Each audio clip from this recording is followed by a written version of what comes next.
Thanks very much. Senior Counselor to the Treasury, Joe Lavorgna, joins me now. President Trump insists the trade deals are safe despite the Supreme Court ruling. Are we going to get the money? When do we get the money? All these countries have pledged trillions of dollars to us. When do we get it? Sure. So thank you for having me. A couple of things. One, I would not conflate the Trump doctrine, which is low tax rates, abundant energy, prudent business deregulation, and incentivized tax structures to encourage investment to come in. Certainly tariffs are a part of that. But as the president alluded to, he's got authority under Section 122. There is 301, 232, other avenues from national security and economic emergency that their administration is going to use.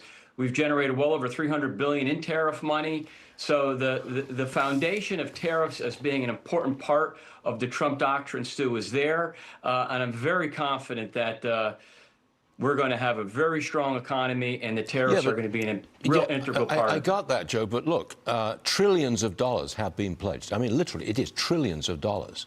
We haven't seen much of it yet. When are we going to see it?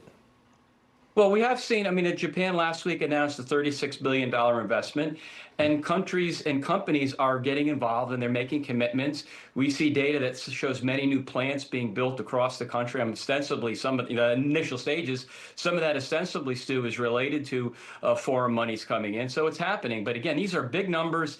It just doesn't happen, as you know, overnight.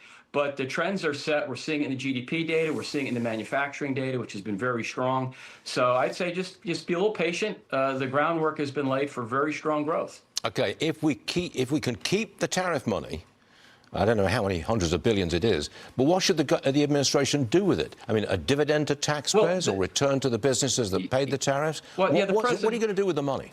So on the tariffs, again, the IEEPA, that was only part of the tariffs. There's still a substantial part of the tariffs that were totally in the Supreme Court's mind in that ruling that the administration could use. So there's other avenues, of course, the president is now putting in place to make sure they stay there.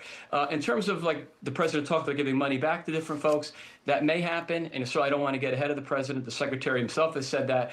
But the tariffs have been very instrumental, as you know, in raising money and help lower interest rates and improving household affordability, which suffered dramatically under the prior administration. Mortgage rates this past week fell below 6% to the lowest level since September 22. That's going to be very helpful, Stu, to encourage first-time home buyers in particular that had been shut out of the market to come back in. So on the affordability side, what the president's doing in raising revenues, the fact that the deficit last year on a calendar year basis fell dramatically, well over a percentage point, those are all factors behind low rates. The markets view that inflation will come down, be contained. It all is part of a supply side or disinflationary boom that we believe we're seeing. Well, we got the producer price index today, and it was up 2.9% over the past year. It's not cooling inflation, it's actually a little hotter. And today, the president goes to Texas to talk about affordability. That 2.9% inflation rate is... The president can't be happy with that. He can't be. The president's happy, Stu, with the fact that the consumer price index, which is what hardworking Americans pay, has come down dramatically. It's just over 2%. Yes. Look at the core rate. But Joe, it's down the last 3 months. Excuse me. That it's the down producer below 2%. prices set the pace for consumer prices later. I want to answer your question. Hold on, Stu, hold on. You asked the question, I want to answer it. You mentioned PPI being 2.9%. If you look where it was in January of 25, it was well over 3%, almost 4%. So the trends are down. It takes a while for this to bleed into the system. Most Americans, cost of living contracts, Social Security, union contracts, are all set to the CPI. They're not set to the PPI. So let's not data parse this in a way that we're making a bigger deal out of the inflation numbers, which are trending lower. I just want to make the point that the producer price index suggests the future course of consumer prices. Because this is the producer level, it does get passed along to the consumer level. That's the only point I want to make. That's not true, Steve. That's not correct. That's incorrect. If you look at market price expectations, five-year forward inflation expectations or surveys of consumers, they all show inflation at 2%. That's not correct. Okay, I'm mistaken.